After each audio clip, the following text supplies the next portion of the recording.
الله تعالى في كلامه المجيد وفي فرقانه الحميد. أعوذ بالله من الشيطان الرجيم. بسم الله الرحمن الرحيم.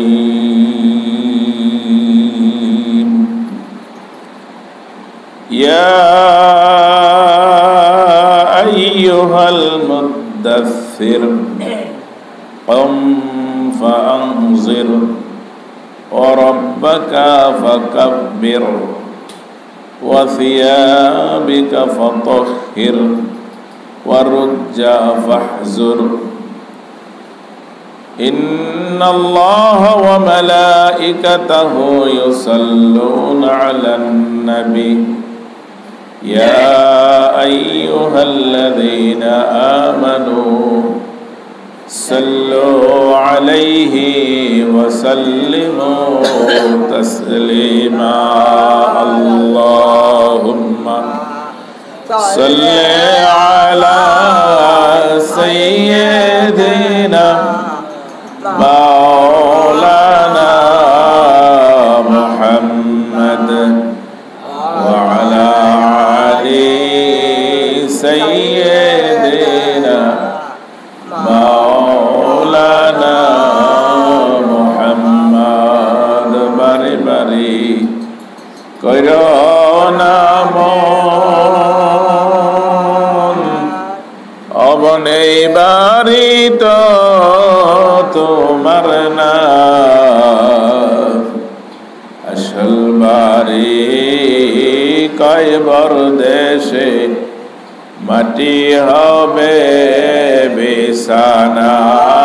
আল্লাহুম্মা সাল্লি আলা সাইয়্যিদিনা মাওলানা মুহাম্মদ ওয়া আলা আলি সাইয়্যিদিনা মাওলানা মুহাম্মদ।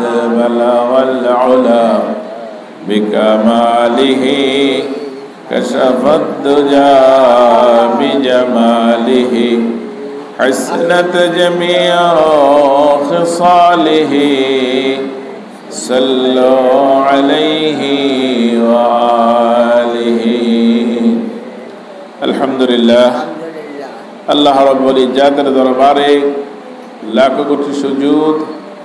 যে মহান রব্বুল আলামিন দয়া করে মায়া করে পৃথিবীর সৃষ্টির শ্রেষ্ঠ আশরাফুল মাখলুকাত হিসাবে সৃষ্টি করে বিশ্ব নবী মুহাম্মদুর রাসূলুল্লাহ সাল্লাল্লাহু আলাইহি ওয়াসাল্লামের উম্মত করে আল কোরআনের মতো সংবিধান দিয়ে আল্লাহ রাব্বুল আলামিন আমাদেরকে দুনিয়ায় প্রেরণ করেছেন। এই জন্য মহান মনিবের দরবারে শুকরগুজার করছি। আলহামদুলিল্লাহ রব্বানা লাকাল হামদ হামদান কাসিরান তাইয়িবান মুবারাকান ফি।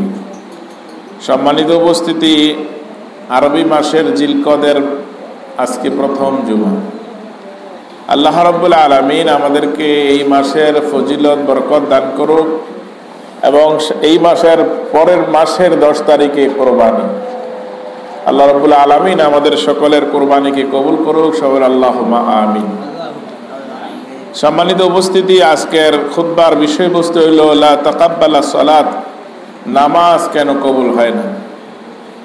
নামাজ কেন কবুল হয় না, আজকের আলোচনার বিষয় হলো এইটা প্রথম পর্ব। অনেকগুলো পর্ব আছে, তবে আজকে প্রথম পর্ব আমরা আলোচনা করব নামাজ কেন কবুল হয় না। এর মধ্যে অনেকগুলো কারণ আছে, একটি কারণ আমরা আলোকপাত করতে চেষ্টা করব ইনশাআল্লাহ বিইজনিল্লাহ। ওয়া মা তৌফিক ইল্লা বিল্লাহ আলাইহি তাওয়াক্কালতু ওয়া ইলাইহিল মুনীব। যেই বিষয়গুলো আলোচনা করতে চাচ্ছি সেগুলো আপনাদের জানার বিষয়, সবগুলো আপনারা জানেন, তবে এগুলো একটু রিপ্লাই করা, এগুলো নতুন করে কিছু জানিয়ে দেওয়া। অনেক সময় আমাদের ঘরে দা কাচি তখন থাকে, তখন এগুলো কাজ না করলে মরিচা পড়ে যায়। আমাদের অবস্থা এমনটাই, যখন আমাদের এই আমলগুলো চালু না থাকে তখন মরিচা পড়ে যায়। জি,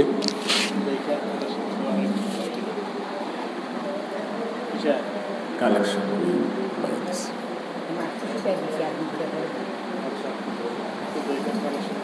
জি।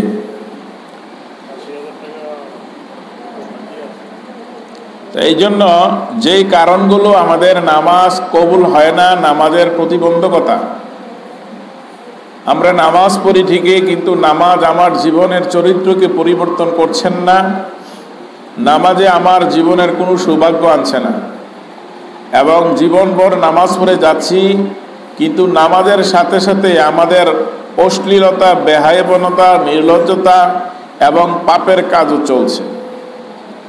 তো একটি গাড়িতে দুই রকম যাত্রী থাকতে পারে না, হয় যাত্রী ভালো থাকবে নাই খারাপ থাকবে। কিন্তু আমাদের মুসলমান নামক এই গোষ্ঠীটা, জাতিটা এমন একটা গাড়িতে আমরা আরোহণ করেছি যার মধ্যে সুদখোর, মদখোর, জিনাখোর সব কিছু আছে, আবার নামাজিও আছে। ওই লোকগুলো সমাজে নেতৃত্ব দেয়, তারা আবার নামাজও পড়ে। এখন মূল বিষয় হলো যে আমাদের নামাজটা কেন কবুল হয় না, নামাজ পড়ার পর আমার নৈতিকতা কেন পরিবর্তন হয় না, আমার চরিত্র কেন সংশোধন হয় না, আমার অভ্যাস কেন পাল্টায় না, আমার জীবনের পরিবর্তন কেন হয় না। আমরা নামাজ পড়ি ঠিকই, কিন্তু নামাজে আমার রূপ পরিবর্তন হয় না। নামাজ পড়ার আগে আমার চরিত্র যেমন ছিল, নামাজ পড়ার পরে আমার চরিত্র একই রকম রয়ে গেল। তাইলে বোঝা গেল আমার এই নামাজটা নামাজ হয় নাই, এটা একটা মৃত নামাজ হয়েছে, জীবন্ত নামাজ হয়নি। যদি জীবন্ত নামাজ হতো, নামাজটা যদি আমার কবুল হতো, তাহলে জীবন্ত হতো। নামাজ পড়লে আমার নামাজে কথা বলতো, কিন্তু আজকে নামাজে কথা বলছে না। কেন কথা বলছে না, এই বিষয়টা নিয়ে আজকে আমি আলোকপাত করতে চেষ্টা করবো ইনশাআল্লাহ বিইজনিল্লাহ। ওয়া মা তাওফিক ইল্লা বিল্লাহ, আলাইহি তাওয়াক্কালতু ওয়া ইলাইহিল উনীব। একটি কারণ আমরা আলোকপাত করতে চেষ্টা করব, সেটা হলো নামাজ কবুল না হওয়ার প্রথম যে কারণটা, সেটা হলো পবিত্রতা অর্জন না করা। পবিত্রতা অর্জন না করা, না হওয়া, পবিত্রতা না বোঝা। আমি কালামে হাকিমের সূরায়ে মুদাসসিরের কয়েকটি আয়াত আপনাদের সামনে তেলাওয়াত করেছি। আল্লাহ রাব্বুল আলামিন এই আয়াত বা এই সূরাটার দুইটা অংশকে, প্রথম অংশটা নবুয়তের প্রথম সূচনাতে দ্বিতীয় ওহী হিসাবে নাজিল হয়েছে। প্রথম নাজিল হয়েছিল ইকরা বিইসমি রাব্বিকাল্লাযী খালাক, আর দ্বিতীয় আয়াতটা নাজিল হলো ইয়া আইয়ুহাল মুদ্দাসসির কুম ফাআনজির ওয়া রাব্বাকা ফাকাব্বির ওয়া সিয়াবিকা ফাতাহহির ওয়া রুজ্জা ফাহজুর। এর অর্থ হলো আল্লাহ রাসূল সাল্লাল্লাহু আলাইহি সাল্লাম চাদর গায়ে দিয়ে শায়িত ছিলেন, শুয়েছিলেন, কম্বল আচ্ছাদিত হয়ে, কম্বল মুড়ি দিয়ে আল্লাহ রাসূল শুয়েছিলেন। আল্লাহ রাব্বুল আলামিন ডাক দিলেন, ইয়া আইয়ুহাল মুদ্দাসসির, হে চাদর আবৃত কারি, উঠুন, ওম ওম উঠুন, ফাআনজির, সতর্ক করুন, ওয়া রাব্বাকা ফাকাব্বির, এবং আপনার প্রভুর বরত্ব ঘোষণা করুন, ওয়া সিয়াবাকা ফাতাহহির, আপনার কাপড় যদি অপবিত্র হয়ে থাকে পবিত্র করুন, ওয়া রুজ্জা ফাহজুর, আল্লাহ বলতেছেন যে তোমরা অপবিত্র থেকে দূরে থাকো। তাইলে প্রথম সূচনার আয়াত নাজিল হলো ইকরা, পড়ো, আর দ্বিতীয় আয়াত নাজিল হলো পবিত্রতা অর্জন করো।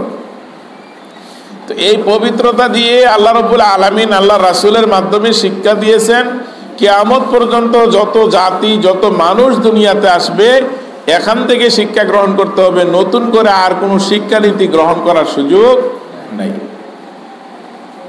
তাহলে আল্লাহ রাব্বুল আলামিন বললেন যে পবিত্রতা অর্জন করতে হবে যদি তোমার প্রভুকে ডাকতে চাও। কুম ফাআনজির, ঘুম থেকে উঠার করা বলছে, রব্বাকা ফাকাব্বির, ফাকাব্বির শব্দের হচ্ছে নামাজের জন্য আহ্বান করা, তাকবীর দেওয়া, আল্লাহু আকবার বলা, নামাজের জন্য যাওয়া। তাইলে নামাজের আগে শর্ত জোড়া হলো, শর্তে দেওয়া হলো পবিত্রতা অর্জন করতে লাগবে, পবিত্রতা অর্জন করা লাগবে। তাহলে পবিত্রতা যদি অর্জন করা লাগে, সেই পবিত্রতাটা অর্জন করব কিভাবে? সেটা তো কোরআন হাদিসের মাধ্যমে পবিত্রতা অর্জন করা লাগবে। নিজের মন গড়া মতো কথা দিয়ে, নিজের মন গড়া মতো তরিকা দিয়ে, নিজের মন গড়া মতো পদ্ধতি দিয়ে পবিত্রতা অর্জন করলে পবিত্রতা অর্জন হবে না। তাহলে আসুন, আল্লাহ রাব্বুল আলামিন আমাদের জন্য পবিত্রতা কিভাবে রেখেছেন, কয় প্রকার। পবিত্রতাটা দুই ভাগে ভাগ করা হয়েছে। একটা পবিত্রতা হলো জাহিরি, আর একটা হলো বাতিনি। জাহিরি হলো যে আমরা প্রকাশ্য দেখি এইটা, আর বাতিনি হলো অভ্যন্তরীণ। তো দুইটা ভাগে ভাগ করা হয়েছে। যে এই দুইটা ভাগে ভাগ করতে গিয়ে পবিত্রতা অর্জন করা যায় তিনটা পদ্ধতিতে। এই দুই প্রকার পবিত্রতা অর্জন করতে তিন প্রকার লাগে, তিনটা প্রকার লাগে, তিনটা পদ্ধতি লাগে। এক নাম্বার পদ্ধতি হলো উজুর মাধ্যমে পবিত্রতা হওয়া যায়। দুই নাম্বার হলো তায়াম্মুম দ্বারা পবিত্রতা অর্জন করা যায়। তিন নাম্বার হলো গোসলের মাধ্যমে পবিত্রতা অর্জন করা যায়। এখন এই নাফাকে গলিজা এবং খফিফা, দুইটা নাফাক আছে। যেই নাফাকটার কারণে উজু নষ্ট হয়ে যায় তা শুধু নাফাকে খফিফা, আর নাফাকে গলিজা হলো যা গোসল ফরজ করে দেয়। তাহলে এই জাহেরি পবিত্রতা হলো উজু, গোসল, তায়াম্মুম। আর বাতিনি পবিত্রতা হলো অন্তর থেকে কুফরি, শিরকি, বেদাতি, হিংসা, অহংকার, তাকাব্বুরি, পরনিন্দা, গীবত, চগলখড়ি, এগুলো অন্তর থেকে পরিহার করে। এগুলো যদি অন্তর থেকে পরিহার করা না যায়, আপনি জাহিরি যত পবিত্রতায় অর্জন করেন না কেন, এই জাহিরি পবিত্রতা দিয়ে আপনি জান্নাতে যাওয়া যাবে না, নামাজ কবুল হবে না। তাহলে দুইটাই লাগবে, জাহিরি ইবাদত লাগবে, বাতিনিও লাগবে। জাহিরি পবিত্রতা লাগবে, বাতিনিও লাগবে, দুটোটাই লাগবে। তাহলে এই জাহিরি এবং বাতিনি দুটোটা ইবাদতের ক্ষেত্রে এক নাম্বার শর্ত হলো যে আমি যদি জাহিরি এবং বাতিনি দুইটা ইবাদত এবং দুইটা পবিত্রতা থেকে যদি আমি পবিত্র হতে চাই, বাঁচতে চাই, বা পবিত্রতা অর্জন করতে চাই, প্রথম শর্ত হলো তাওবা করতে হবে। প্রথম শর্ত তাওবা করতে হবে, যে আমি ভুল করেছি, তওবা করে ফেললাম। দুই নম্বর হলো কাফফারা দেওয়া, যদি আমি তওবা ভঙ্গ করি সেখানে কাফফারা দিতে হবে।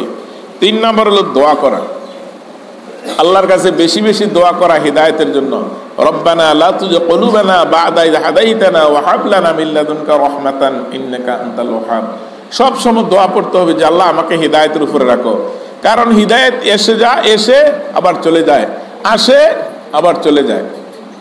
চার নম্বর হলো পাপ না করার সিদ্ধান্ত করা, যে আল্লাহ জীবনে ভুল করে ফেলেছি, আর ভুল করব না, এই কথার উপরে ইস্তেকামাত থাকা, দৃঢ় থাকা। এই চারটা কাজ যদি আমরা করতে পারি তাহলে পবিত্রতায় বাতিনি যেটা সেটার থেকে বাঁচা যাবে, না হয় বাঁচা যাবে না। আর পবিত্রতার জন্য জাহিরি যে বিষয়টা, সেটা আল্লাহ রাব্বুল আলামিন বলছেন যে এখানে নামাজের পূর্ব শর্ত হলো পবিত্রতা অর্জন করা। এই জন্য আল্লাহ রাসূল বলছেন আত্মহুরু শাত্রুল ঈমান। আল্লাহ রাসূল বলছেন পবিত্রতা হলো ঈমানের একটা অংশ। এই জন্য এই ঈমানের অংশটার জন্য নামাজের ভিতরে এবং বাহিরে 13 ফরজ। কয় ফরজ? 13 ফরজ। এই 13টা ফরজের একটা ফরজও যদি আপনি পালন না করেন, ছুটে যায়, তাহলে আপনার পুরো নামাজটা বাদ হয়ে যাবে। যেমন 100 নাম্বার পরীক্ষা আপনি দিচ্ছেন, কিন্তু 9টার মধ্যে 100-এ 100 পাইছেন, কিন্তু একটার যাইয়ে আপনি 0 পাইছেন, আপনি কি পাস না ফেল? ফেল। এখানে এই বাহিরে এবং ভিতরে 7 ফরজের মধ্যে নামাজের বাহিরে হলো 6 ফরজ। এই যে আমরা মসজিদে আসছি, এখনো কিন্তু আমরা নামাজের বাহিরে আছি, এখনো আমরা নামাজের বাহিরে আছি। যখন জামাত শুরু হয়ে যাবে তখন আমরা নামাজের ভিতরে ঢুকবো। তো নামাজের বাহিরের প্রথম কাজ হলো শরীর পাক করতে হবে। কি করতে হবে? শরীর পাক করতে হবে। তাইলে শরীর পাক করতে গেলে প্রথম বিষয় হলো নাফাকে গলিজা যদি হয় গোসল লাগবে, আর খফিফা যদি হয় তাইলে আপনাকে উজু করলেই চলবে। তাইলে প্রথম হলো শরীর পাক। 2 নাম্বার হলো কাপড় পাক। যেই কাপড় পরে আপনি ইবাদত করবেন, নামাজ পড়বেন, সেই কাপড়টা পবিত্রতা লাগবে। 3 নাম্বার হলো নামাজের জায়গা পাক। যেই জায়গায় নামাজটা পড়বেন সেই জায়গাটা পবিত্রতা হবে। 4 নাম্বার হলো সতর ডাকা। আপনার হাঁটু থেকে শুরু করে নাভি পর্যন্ত পুরুষের সতর, আর মহিলার সমস্ত শরীর ঢেকে রাখা সতর ডাকা। 5 নাম্বার হলো কেবলামুখী হওয়া। আমরা কেবলা, আমাদের কেবলা হলো পশ্চিম দিকে। মক্কার থেকে উত্তরে যারা আছে তাদের কেবলা হলো দক্ষিণে, কাবার থেকে দক্ষিণে যারা আছে তাদের কেবলা হলো উত্তরে, পশ্চিমে যারা আছে তাদের কেবলা হলো পূর্বে। তাহলে শর্ত হলো কাবাতি শরীফাতি আল্লাহু আকবার। আমরা যখন বলি তখন কেবলা আমাদের সামনে, কেবলাকে সামনে রাখতে হবে। 6 নাম্বার হলো ওয়াক্ত চিনা। কোন নামাজ কোন সময় পড়বেন এই ওয়াক্তটা চিনা জরুরি, দরকার। যেমন আমাদের দেশে কিছু কথা আছে যে মাগরিবের আযান দেওয়ার সাথে সাথে নামাজ পড়েন, সময় নাই। নামাজের সময়টা যায় কই? এখন বুঝেন, মাগরিবের সময় হলো মাগরিবের আযান থেকে শুরু করে এশার আযানের পূর্ব পর্যন্ত আপনার মাগরিবের সময়। তবে আউয়াল ওয়াক্ত এবং আখির ওয়াক্ত, প্রথম ওয়াক্ত এবং শেষ ওয়াক্ত, শুধু এইটুক। নাইলে এশার আযানের পূর্ব পর্যন্ত আপনি মাগরিবের নামাজ আদায় করতে পারবেন। তো এখন যে আমরা শুধু মাগরিবের নামাজের আযান দেওয়ার সাথে সাথে এই কয় নামাজের সময় নেই, তাড়াতাড়ি পড়লেন, তো নামাজ পড়ে গেলেন, এরপরে এশার আগ পর্যন্ত কি নামাজ পড়বেন? এই এশার আগ পর্যন্ত, আযানের পূর্ব পর্যন্ত এই যে ক্যালেন্ডার দেওয়া আছে এশার নামাজের ওয়াক্ত, এই ওয়াক্তের আগ পর্যন্ত মাগরিবের ওয়াক্ত। এই জন্য কেবলা এই ওয়াক্তটা চিনতে হবে যে কোন নামাজ কোন ওয়াক্ত পড়বেন। 7 নম্বর হলো নিয়ত করা। কি করা? নিয়ত পড়া না, নিয়ত করা। নিয়ত করা আর পড়ার মধ্যে পার্থক্য আছে। নিয়ত করতে হবে যে নামাজ পড়ার জন্য সংকল্প, প্রতিজ্ঞা, চিন্তা চেতনা মনে আনতে হবে। নামাজ পড়ার জন্য আপনার সিদ্ধান্ত করতে হবে, এটা হলো অন্তরের জাজবা। এই কাজগুলো করতে হবে নামাজের আগে। এই 7টা কাজ যদি নামাজের আগে করেন তাইলে আপনি নামাজের জন্য 100% প্রস্তুতি নিলেন। এখন এই প্রস্তুতি নেওয়ার আগে আমার পবিত্রতার জন্য বলা হয়েছে যে আমি শরীর পাক করব। তাইলে প্রথম শর্ত হলো নামাজের জন্য উজু শর্ত, যদি নাফাকে খফিফা হয়। আল্লাহ রাব্বুল আলামিন বলছেন, ইয়া আইয়ুহাল্লাযীনা আমানু ইযা কুনতুম ইলাস সালাতি ফাগসিলু ওয়ুজুহাকুম ওয়া আইদিয়াকুম ইলাল মারাফিক ওয়ামসাহু বিরুসাকুম ওয়া আরজুলাকুম ইলা কা'বাইন। আল্লাহ রাব্বুল আলামিন বললেন, তুমি যদি নামাজ পড়তে চাও, তোমার উপরে নামাজের পূর্বে উযুর জন্য 4টা ফরজ করে দেওয়া হলো। 4টা শর্ত। কটা? 4টা শর্ত দেওয়া হলো, 4টা ফরজ। এই 4টা ফরজের মধ্যে যদি একটা কমতি হয়ে যায় তাইলে আপনার নামাজ হবে না, আমার নামাজ হবে না, কারণ নামাজই হবে না, নামাজ বাতিল হয়ে যাবে। তো শর্তটা কি? শর্তটা হলো উজু করা। তাহলে উজুর প্রথম শর্ত দেওয়া হলো, আল্লাহ রাব্বুল আলামিন বললেন, হে ঈমানদারগণ, ইয়া আইয়ুহাল্লাযীনা আমানু, হে ঈমানদারগণ, ইযা, যখন, কুনতুম, তোমরা এরাদা করো, প্রতিজ্ঞা করো, চিন্তা চেতনা করো, নিয়ত করো, ইলা সালাতি, নামাজের জন্য। নামাজের জন্য যখন নিয়ত করো, সিদ্ধান্ত করো, তখন ফাগসিলু ওয়ুজুহাকুম, তোমার চেহারাটা ধুয়ে নাও। গাসালা ইয়াগসিলুন ফাহুম গুসলুন। আল্লাহ বলছেন ফাগসিলু, ধৌত করো তোমার ওয়ুজুহাকুম, তোমার মুখমণ্ডল, তোমার চেহারা। তো চেহারাটার কিতাবে দেওয়া হয়েছে চুলের গোড়া থেকে শুরু করে থুতের নিচ পর্যন্ত, এক কানের লতি হইতে অপর কানের লতি পর্যন্ত, এইটা হলো সহদ্দি। এই পুরাটা সহদ্দি আমার দোয়ার মধ্যে আসতে হবে, দৌতর মধ্যে আসতে হবে একবার দোয়া ফরজ। মাসালা বুঝছেন? একবার দোয়া ফরজ। আপনি মনে করলেন ফইলা কম করে দিলেন, এরপরে বেশি দিলেন, এরপরে বেশি দিলেন, আপনার উজু হয়েছে না। কারণ প্রথমবারে আপনার ফরজ, প্রথমবার আপনার দোয়াটাই ভালো করে দিতে হইবে। তাইলে চুলের গড়া, থুতের নিচ, এক কানে লতি হইতে অপর কানে লতি পর্যন্ত, দাড়ি থাকতে দালিল খেলাল করতে হবে। সব থেকে শুরু করে একবার আপনার সমস্ত মুখমণ্ডল ধৌত করা ফরজ করে দিলেন আল্লাহ। আল্লাহ বললেন কি, ফাকসিলু বুজুহাকুম, তোমার মুখমণ্ডল ধৌত করো ভালো করে। একবার ভালো করে দোন। যদি একবার ভালো করে দোয়ার পরে যদি আর আপনার কাছে পানি না থাকে, কোনো সমস্যা নাই, আপনার উজু হয়ে যাবে, কারণ ফরজ আদায়। এরপরে আল্লাহ রাব্বুল আলামিন বললেন ওয়াইদিয়াকুম, দুই হাতের কনি পর্যন্ত ধৌত করার বলা হয়েছে। এই যে কনির উপর পর্যন্ত আসতে হবে, এই কনির উপর পর্যন্ত আসতে হবে। কিন্তু আমরা অনেক সময় দেখা গেছে যে আমরা কোন রকমে উজু করে এই পর্যন্ত আসে, এই কনিটা শুকনা থেকে যায়। এই যে কনির এই জায়গাটা শক্ত, এটা অনেকের অনেক শক্ত, পানি সহজে লাগে না, এই জন্য পানি পৌঁছাইতে হয়। তাহলে দুই হাতের কনি পর্যন্ত ধৌত করা আল্লাহ ফরজ করছেন। একবার দোয়া ফরজ, দুইবার না, একবার দিলেন ফরজ। এরপর আল্লাহ রাব্বুল আলামিন বললেন ওইলাল মারাফিক ওয়ামসাহু বিরুসাকুম, তোমার মাথার মাসাহা করো। এন মুহাক্কিকরা, মুহাদ্দিসিন কেরাম, মুফাসসিরিন কেরাম, তারা সিদ্ধান্ত করছে মাথার 4 ভাগের 1 ভাগ মাসাহ করো, 4 ভাগের 1 ভাগ মাসাহ করো। কিন্তু অনেকে দেখা গেছে আমরা মাসাহ বুঝি না, কেমনে মাসাহ করি, শুধু গেলে মাথা ফুসা দিয়ে চলে আসি। মাসাহ করার নিয়ম শরীয়তে যা দেওয়া আছে, আপনার আঙ্গুলের সাথে আঙ্গুল মিলাইলেন, এই যে কপালের সাথে লাগাইলেন, মাথা পর্যন্ত আনলেন, আনতে গিয়ে আপনার বৃদ্ধাঙ্গুল কিন্তু আপনার কানের উপরে চলে গেছে, এই কানের উপরে রেখে আবার ঘুরে না শাহাদাত আঙ্গুল কানের ভিতরে ঢুকাইলেন, এই বৃদ্ধাঙ্গুল দিয়ে আপনি কান মাসাহ করলেন, আপনার মাসা হয়ে গেছে। এই জন্য আল্লাহ বলছেন যে তুমি কি করবা, ওয়ামসাহু বিরুসাকুম, তোমার মাথা মাসাহ করো। তাইলে প্রথম গেল আমরা কি করলাম, মুখমণ্ডল ধৌত করলাম। 2 নম্বরে 2 হাতের কনি সহ ধৌত করলাম। 3 নম্বর মাথার 4 ভাগের 1 ভাগ মাসাহ করলাম। এরপর আল্লাহ রাব্বুল আলামিন বলছেন ওয়ারজুলাকুম ইলা কাবাইন, আরজুলান, রাজুলান মানে পাও, আরজুলান মানে 2 বছর।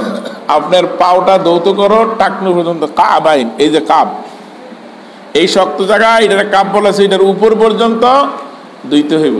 এখন ধুইলেন কয়বার, একবার কইরা ধৌত করা ফরজ, 3 বার দোয়া সুন্নত। যদি আপনি একবার ধুয়ে চলে আসেন, আপনার নামাজ হয়ে যাবে, উজু হয়ে যাবে, কোনো সমস্যা নাই। 3 বারের পানি যদি না থাকে, আপনার কাছে যদি 1 পোয়া পানি দেওয়া হয় যে এই পানিটা দিয়ে আপনার উজু সারতে হবে, যদি 3 বার মুখমণ্ডল ধোন তো 1 পোয়া পানি শেষ। এই জন্য একবার দোয়া ফরজ, 3 বার দোয়া সুন্নত। কিন্তু এই জন্য প্রথমবার দোয়াটা আমাদের মজবুত হতে হবে। যদি প্রথমবার দোয়া যদি আপনার মজবুত না হয়, দ্বিতীয় দোয়া আপনার কোনো কাজে লাগবে না। আবার অনেকে দেখা গেছে পানি যাইয়া মারতে থাকে 1 বার 2 বার 3 বার 4 বার 5 বার পর্যন্ত মারে, পানি মারতে থাকে মুখো। মাসালা বুঝেন, 3 বারের অতিরিক্ত যদি মুখের মধ্যে পানি মারা হয়, তাইলে আপনার উজু কিন্তু বাতিল হয়ে গেছে। 3 বার হলো সুন্নত, 1 বার হলো ফরজ। যখন 3 বারের উপরে 2 বার গেল সুন্নত আদাইলো, 3 বার গেলে সুন্নত হলো। যখন 4 বার গেলে তখন সুন্নতের বাহিরে চলে গেলে আপনার উজু বাতিল, নামাজ বাতিল। আবার নতুন করে উজু করতে হবে, আবার নতুন করে উজু বানাইতে হবে, যেহেতু প্রথমবারে উজু আপনি টুটি করে ফেলেছেন। সেজদা দিলেন একটা, রুকু দিলেন একটা, নামাজ হইবনি বলতেছে, এটা অন্য বিষয়। এখন আপনি যা করার দরকার তার বিপরীত করলেন। মুখ ধোয়ার কথা ছিল 1 বার, এরপরে সুন্নত 3 বার, আপনি দিলেন 5 বার, আপনার না উজু বাতিল হয়ে গেছে, আবার নতুন করে উজু করা লাগবে। এটা খুব খেয়াল করতে হবে। এবং আরেকটা বিষয় হলো, পানি অপচয় করা যাবে না। পানি অপচয় করা যাবে না। আপনি 3 বার দিচ্ছেন সুন্নত ঠিক আছে, 4 বার দিচ্ছেন পানি অপচয়ছে, 5 বার দিচ্ছেন পানি অপচয়ছে, এই অপচয় হলো শয়তানের ভাই। সুতরাং আপনার উজু নষ্ট হয়ে গেছে, আবার নতুন করে উজু করা লাগবে। এই মাসালাটা আমাদের জানা থাকে না, থাকার কারণে অনেকে দেখবেন ছাপ করে পানি মারতে থাকে, ছাপ করে পানি মারতে থাকে। মনে হয় দেখি কি যে করতেছে পানি দিয়ে, আল্লাহ ভালো জানে। না, এমন করা যাবে না, অতিরিক্ত কোনো ব্যবহার করা যাবে। তাইলে 3 বার দোয়া সুন্নত। এই 3 বার ধুইতে গিয়ে আমাদের অনেকগুলো মাসালা আছে। আঙ্গুলের ফাঁকগুলো খেলাইল করা লাগবে, দাড়িগুলো খেলাইল করা লাগবে, নাকের নরম জায়গায় পানি পৌঁছাতে হবে, গড়গড়ার সাথে কুলি করতে হবে, পায়ের আঙ্গুলগুলো খেলাইল করা লাগবে। এগুলো সুন্নাত, এগুলো সুন্নাত। তবে ফরজ যদি আপনার আদায় হয়ে যায়, সুন্নত অটোমেটিক হয়ে যাবে। আর যদি ফরজ আদায় না হয়, আপনার সুন্নত আদায় হবেই না। এই জন্য সুন্নত আরেক সময় আসবে ইনশাআল্লাহ। আজকে শুধু ফরজ নিয়ে আমাদের আলোচনা। এরপরে আল্লাহ রাব্বুল আলামিন বললেন যে তুমি যদি অসুস্থ হয়ে যাও, কি হও? অসুস্থ হও। ওয়াইন কুনতুম জুনুবান, অথবা আপনি অপবিত্র হয়ে যান, প্রস্রাব পায়খানা করেন, পানি পাইলেন না পবিত্রতার জন্য, ফাতাহিরু। ওয়াইন কুনতুম মারদান আও আলা সাফারিন, অথবা কোথাও সফর করতে গেছেন, সেখানে পানি নাই, আও জা আহাদাম মিনকুম মিনাল গায়ব, প্রস্রাব পায়খানা করছেন, পানি নাই, আও লামাস্তুমুন নিসা, আপনার স্ত্রী আপনার সাথে ছিল, সহবাস করে ফেলেছেন, এখন শরীর নাপাক হয়ে গেছে, ফালাম তাজিদা মাআন ফাতাইমামু সাইদান তাইবান। আল্লাহ রাব্বুল আলামিন বললেন, বান্দা তুমি চিন্তার কোনো কারণ নাই, তোমার জন্য আমি সহজ করে দিলাম, তাইমুমের ব্যবস্থা করে দিয়েছি। সুবহানাল্লাহ। তুমি প্রস্রাব পায়খানা করছো, পানি পাও নাই, অসুস্থ হয়ে গেছো, পানি পাও নাই, তোমার নিকটে পানি নাই, তুমি অসুস্থ হয়ে গেছো, তুমি স্বামী স্ত্রী সহবাস করেছো, অপবিত্র হয়ে গেছো, পানি নাই। আল্লাহ রাব্বুল আলামিন বলছেন, আমি তোমাকে পবিত্র করার ব্যবস্থা করছি। আল্লাহ বলতেছেন যে আমি তোমাকে অপবিত্র রাখতে চাই না, আমি চাই তুমি পবিত্র হও। তো কিভাবে হবে? আল্লাহ রাসূল সাল্লাল্লাহু আলাইহি সাল্লাম বলছেন যে আল্লাহও বলছেন মান ফাতাইমামু সাইদান, যদি পানি না পাও পবিত্র মাটি দিয়ে তুমি মাসাহ করো। কি মাসাহ করবেন? কয়টা মাসাহ করবেন?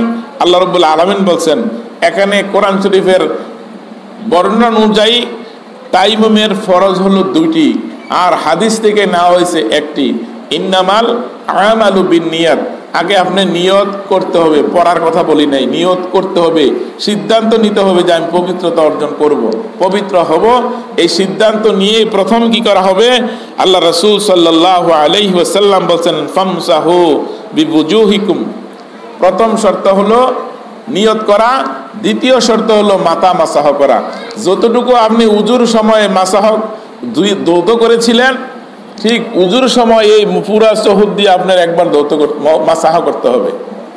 2 নাম্বার হলো ওয়াইদাকুম মিনহু, এবং 2 হাতের কনি সহ মাসাহ করতে হবে। তাইলে আমরা ফরজ পাইলাম কোরআন শরীফে 2টা, হাদিস শরীফে 1টা। তাইলে তাইমুমের ফরজ কয়টি পাইলাম? 3টি। 1টা হাদিস থেকে, 2টা কোরআন থেকে। আল্লাহ রাব্বুল আলামিন বলেন, মা ইউরিদুল্লাহ লিয়াজআলা আলাইকুম মিনাল হারাজ। আল্লাহ বলতেছেন, আমি চাই না তোমরা অপবিত্র অবস্থায় থাকো। এখন কেমনে করবেন? তাইমুম আপনার মন মতো করলে হবে? তাইমুমটা করতে হবে আল্লাহ নির্ধারিত এবং রাসূল সাল্লাল্লাহু আলাইহি সাল্লামের পন্থায়। এখন কেমনে করবেন? আল্লাহ রাসূল সাল্লাল্লাহু আলাইহি সাল্লাম শিক্ষা দিতেছেন। আম্মার ইবনে ইয়াসির فقال النبي صلى الله عليه وسلم إنما كان يكفيك هكذا فضرب النبي صلى الله عليه وسلم بكفي الأرض ونفق فيما ثم مسح بهما وجهه وكفيه। বুখারীর বর্ণনা 326 নম্বর হাদিস। আল্লাহ রাসূল সাল্লাল্লাহু আলাইহি ওয়াসাল্লাম বলছেন যে তুমি যে তাইমুম করবা, তাইমুমের পদ্ধতিটাও আল্লাহ রাসূল সাল্লাল্লাহু আলাইহি সাল্লাম বর্ণনা করেছেন। সুবহানাল্লাহ। এমন কোনো বিষয় নাই যে আল্লাহ রাসূল বর্ণনা করে যান নাই, অথচ আমরা সংগ্রহ করতে পারি নাই। আপনি এক মাটি নিলেন, পবিত্র মাটি, তাইমুমের কথা বলেছে তাইবান সাইদান তাইবান, পবিত্র মাটি লাগবে। পবিত্র মাটি নিলেন, এই মাটিটারে হাতের মধ্যে এইভাবে ঘষতে হবে যাতে আপনার হাতের মধ্যে মাটি লাগে।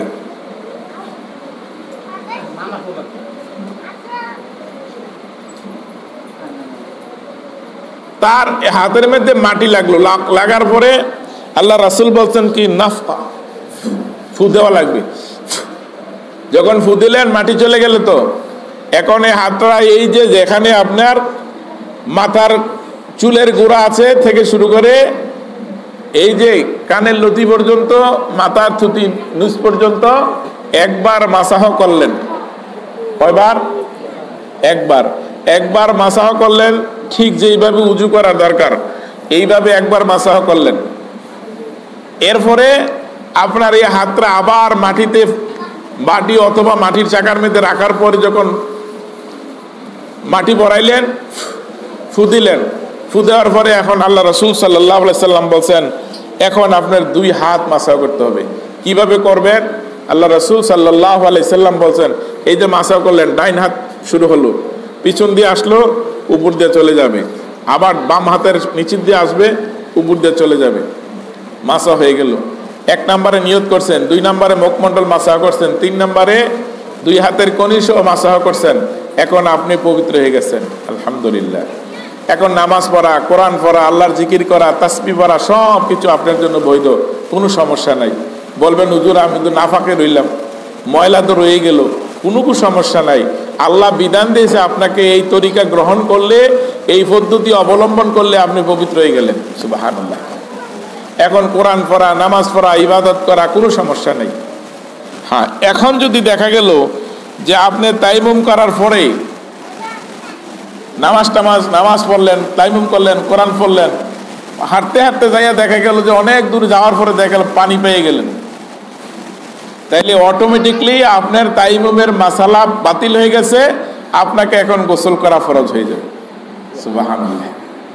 এখন আপনাকে গোসল করতে হবে, উজু করতে হবে, সুতরাং আর তাইমুম চলবে না। যেই কারণে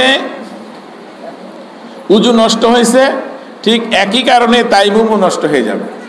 এই জন্য এই তাইমুমের বিষয়টা এইভাবে বলা হয়েছে।